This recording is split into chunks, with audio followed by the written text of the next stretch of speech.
S O కంపెనీకి చెందిన ఈ యూజ్ అండ్ త్రో పెన్నును సాధారణంగా విద్యార్థులు వాడుతుంటారు. ధర తక్కువ ఉండడమే దానికి కారణం. అలాంటి విద్యార్థుల్లో ఒక అభిమాని తాను వాడే సాధారణ పెన్నును పవన్ కు గిఫ్ట్ గా ఇచ్చాడు.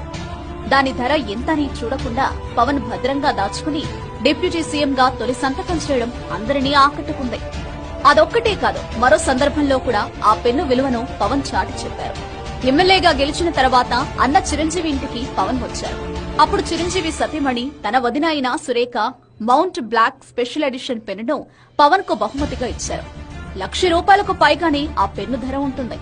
ఆ పెన్నును జేబులో పెట్టుకునే సందర్భంలో కూడా పవన్ ఆ ₹10 పెన్నును నిర్లక్ష్యం చేయలేదు. తన వదిన ఇచ్చిన పెన్ను పక్కనే ఆ ₹10 పెన్నుకు స్థానం ఇచ్చారు. పంచాయతీరాజ్ శాఖ మంత్రిగా బాధ్యతలు తీసుకునేటప్పుడు మాత్రం మొదటి ఫైలుపై వదిన ఇచ్చిన పెన్నుతో సంతకం చేశారు. అప్పుడు కూడా ఆ ₹10 పెన్ను వెంటే ఉంది. పెన్ను ధర కన్నా తన అభిమాని చూపించిన